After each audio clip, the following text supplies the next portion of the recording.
და ნელ-ნელა ავლენდა იგი რომ იცით რა იქ პირდაპირ მორჩენებზე ძალიან ცოტაა საუბარი. საუბარია იმაზე რომ ადამიანებს რამდენჯერმე სჭირდებოდათ მისვლა. საუბარია ზოგჯერ იმაზეც რომ აი ვიღაცა ვერ მორჩა, იმიტომ რომ წმენა არ ქონდა საკმარისი ამისათვის. ვიღაცა მორჩა, მერე ისევ დაავადდა, ეთყობა კიდე რაღაცა ჩაიდინა. და ამ ყველაფრის კომბინაციით და საბოლოო ჯამში მიუხედავად იმისა, რომ ბლოკი და მე მგონია სამართლიანად თვლის, რომ ეს ნაშრომი მისი არის პოლიტიკური ისტორიის სფეროდან, იგი ამავე დროს სწავლობს, როგორც ვითხარით, სოციალურ ფსიქოლოგიას, ამ ტერმინებს ხმარობს და ამავე დროს რელიგიის ფსიქოლოგიას, როგორც ვთქვათ, სფეროს ასევე მიიჩნევს მნიშვნელოვნად და ამ ნაშრომს თვლის, რომ აი რელიგიის ფსიქოლოგიაში და რელიგიის სოციოლოგიაში შეიძლება შეიტანად იწვილი. მე უკვე მომდევნო ავტორები მას აღიქვამენ როგორც ისტორიული ანთროპოლოგიის ფუძემდებელ საერთოდ ბლოკს, მაგრამ რის თქმა უნდა ამით რამდენიმე ახსნას უძებნის მთლიანობაში კი გამომდინარე იქიდან რომ ეს არის გატაცება სოციალური ფსიქოლოგიით მისი დასკვნა არის რომ ეპოქების მიხედვით ადამიანთა ფსიქოლოგია იცვლებოდა, მათი მენტალიტეტი იცვლებოდა, მათი უნარი აღეკვათ რეალობა იყო განსხვავებული. ეს არის არსებით მთლიანად ამ სკოლაში და უშუალოდ მარკ ბლოკში ამ ადამიანებს ჯეროდა და მათ არ სჭირდებოდათ მაინც და მაინც ვთქვათ ძალიან რაციონალური არგუმენტების დადება რომ რაღაცა დაეჯერებოდათ. მათ სწამდათ ასე. და რატომ ხდებოდა ეს და რა შუაში აქვს მაინც და მაინც პოლიტიკური ისტორია. რაც შეეხება პოლიტიკური ისტორიისათვის ამ ყველაფრის მნიშვნელობას, ალბათ ეს არის რომ ბლოკი თვითონ ამბობს, რომ მნიშვნელოვანია გავიაზროთ რას წარმოადგენდა მეფე იმდროინდელი ადამიანებისათვის. მეფე არ არის მხოლოდ ინსტიტუტი და კონკრეტული მეფეები, რომლებიც ომებს იგებენ და რაღაც რეფორმებს ატარებენ. როგორია მისდამით ჩვეულებრივი ადამიანების დამოკიდებულება, რომლებსაც შეიძლება არც ომებზე გაუგიათ არაფერი და არც ინსტიტუტებს. რატო არის მეფე ასეთი, ვთქვათ, გასხივოსნებული და ასე ვთქვათ, მისდამი დამოკიდებულება ასეთი ქედმოდრეკილი ვთქვათ, ну აი ამას აღნიშნულობა, ამისათვის სოციალური ფსიქოლოგიას აღნიშნულობა და ეს გავლენას ახდენს პოლიტიკურ პროცესებზე და ამდენად არის პოლიტიკური ისტორიის ნაწილი. მაგრამ მეორე რაზეც ბლოკი ამახვილებს ყურადღებას და რაშიც ჩანს არსებითი მნიშვნელობა ამ ნაშრომისა პოლიტიკური ისტორიისათვის, ეს არის თვითონ ბლოკისეული კლასიფიკაცია ფაქტორებისა, რომელმაც გამოიწვია ეს რაც ხდებოდა. ესეთი ბრმარწმენა ამ მეფეების, ამ დინასტიების წარმომადგენელთა ვთქვათ სასწაულმოქმედ ძალაში. და აქ ის აი რაც ისტორიის აპოლოგიაში არის, ვთქვათ, რა ტიპის მეთოდებით და რა უნდა შევისწავლოთ, რა სიღრმეზე უნდა ჩავიდეთ წარსულში, რომ რაღაცა უფრო ახლოს დგომი რეალობა ახსნათ, რამდენია გავლენა გარემო პირობებს, აი ეს ყველაფერი კარგად არის ასახული, ისევე როგორც ასახული არის ეს დროის სხვადასხვა დონეების თუ განზომილებების შესახებ საუბარი ბლოკთან და ბროდელთან როგორც არის, აი ამ კონკრეტულ კვლევაში და კერძოდ რის თქმა უნდა. მისი აზრით ძალიან დიდი მნიშვნელობა აქვს ჯერ კიდე წარმართულ და ასე ვთქვათ ეთნოგრაფების მიერ მის დროს მანამდე პრიმიტიულ, ეგრეთ წოდებულ პრიმიტიულ ხალხებში ოკეანეაში შესწავლილ, მაგრამ ამავე დროს ევროპელთა წარმართულ პერიოდიდან ცნობილ რწმენებს, რომ ცალკეულ გვარებს მიენიჭებოდათ სასწაულმოქმედი უნარების, ვთქვათ, ნიჭი. მიეწერებოდათ, ხო? ეს იყო ტევტონებში, წყაროები, რაღაცა ტაციტუსა აქვს აღწერილი, ანუ იმ დროიდან მოყოლებული ერთი იყო სამხედრო სარდალი, რომელიცაც გამოარჩევდა ტომი თავისი ნიჭის თუ ფიზიკური ძალის გამო, მეორე იყო რაღაცა გვარი, რომელსაც ძირითადად სასწაულმოქმედების უნარი მიეწერებოდა. მაგრამ ეს არ არის ერთადერთი ახსნა, ანუ მისთვის ის რაც ხდება შუა საუკუნეების ევროპაში კაპეტინგების და პლანტაგენეტების დროს არ აიხსნება ამით. შეიძლება ვიღაც ისტორიკოს მარტივად აეხსნა იმით, რომ ცოტა ტრანსფორმირებული, მაგრამ ის რწმენები მოდის.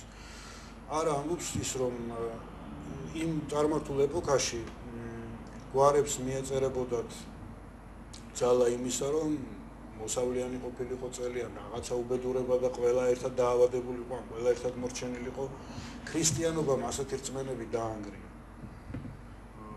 და ქრისტიანობის შემოსვლასთან ერთად ღირებული გახდა, ასე ვთქვათ, ინდივიდის პრობლემების გადაწყვეტა.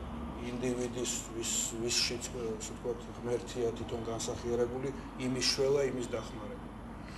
და ამდენად აქაც ამ მეფეებს აქვთ უნარი კონკრეტული ინდივიდები განკურნონ და არა ის რომ რაღაცა მოსავლიანი გახადონ წელი ან ყველას შავი ჭირი მოუვლინა. ეს ასე ვთქვათ ერთი განმასხვავებელი ნიშანი. მეორე მე-7 მე-8 საუკუნიდან მისვლის, მე არა ვარ ადრეული შუა საუკუნეების სპეციალისტი, უბრალოდ ბლოგს ამ შემთხვევაში უნდა ვენდო, მიიჩნევს რომ მე-7 მე-8 საუკუნეებში ხდება სწორედ იმ მეფის კურთხევის რიტუალების დანერგვა ევროპაში და ეს მოდის ბიბლიის ხელახალი უკეთ გაცნობიერებიდან ახლობელი აღმოსავლეთის ისრაელის მაგალითების გაცოცხლებიდან და იქიდან შემოდის ეს რიტუალები. მანამდე იგივე ხლოდვიგი, რომელიც ფრანკთა მეფე იყო და მე-6 საუკუნეში მოინათლა და მის მერე მეროვინგების დინასტიაში რაიმე რიტუალები მეფის ვთქვათ კურთხევისა, რაშიც ეკლესია მონაწილეობდა, მაინც არ არსებობდა. ეს ნაკლებად იყო კაპეტინგების დროსაც, მაგრამ ნელ-ნელა მერე უკვე დაინერგა, ეს შეიძლება უშუალოდ კარლოს დიდს უკავშირდება, ინგლისში თავისი ეს ვთქვათ რაღაცა ჰქონდა ამას, თუმცა ირლანდიური ბერების გავლენა და მათი ეს სკოლის გავლენაზეც არის საუბარი. ყველა კონკრეტულ ქვეყანაში თავისი რაღაცა ასე ვთქვათ დინამიკა ჰქონდა ამას და განვითარების ტრაექტორია, მაგრამ რაღაც საერთო ევროპულიც ხდებოდა. ანუ აი ამ მომენტსაც რომ მეფის კურთხევა რაღაცა რელიგიურ ქრისტიანულ რიტუალებშია გახვეული, ამ მეფეებს განასხვავებს იმ ტომის ბელადებისაგან და იმ გვარებისაგან, რომლებიც ადრე მართავდნენ. და მესამე მიზეზი, რატომ არის ეს სკროფულას თუ ხურისტინგის მორჩენა მეფეთა საგვარაულოების ასეთი საოცარი ნიჭი, აი აქ წმინდა პოლიტიკური კონიუნქტურული საკითხები შემოგვს. ანუ შეიძლება აქ დავინახოთ რაღაც მუდმივ რწმენაში სასწაულებისადმი რაღაც ასე ვთქვათ მუდმივობა ქრისტიანობის შემოსვლით ტრანსფორმირებაში, რაღაც ახალი ინსტიტუტების შექმნაში, ეს სტრუქტურის დონე, ან ასე ვთქვათ ბროდელის ზღვის შედარებას თუ ავიღებთ დინებების დონე და მესამე კონიუნქტურული დონე ეს არის ის თუ რა პრობლემა ჰქონდათ პლანტაგენეტებს და რა პრობლემა ჰქონდათ კაპეტინგებს.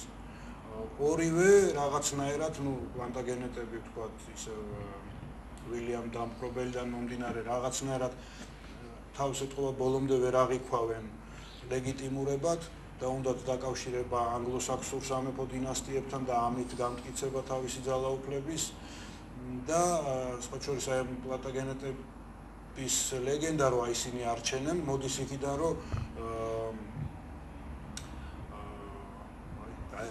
ბოლო მეფეს უცებ დამავიწყდა იმათი დინასტიიდან, ანგლო-საქსონური დინასტიიდან ედუარდ აღმსარებელს ჰქონდა ეს ნიჭიო, მაგრამ საინტერესოა რომ ამის ნიჭზე საუბარი არის საფრანგეთში, ანუ ინგლისში ყოფნის დროს ეს ნიჭი არ ჰქონდა, მერე საფრანგეთში ჩადის და იქ რაღაცა ეს ნიჭი იქიდან მოდის, ესეთნაირად არის პლანტაგენეტების თქმულებებში და გადმოცემებში ესასახული და მერე მისგან უკვე პლანტაგენეტებს გადმოეცემათ ეს რაღაცა ამით რომ ვთქვათ თავის ლეგიტიმაციის დამატებითი საშუალებებს ეძებენ პლანტაგენეტები.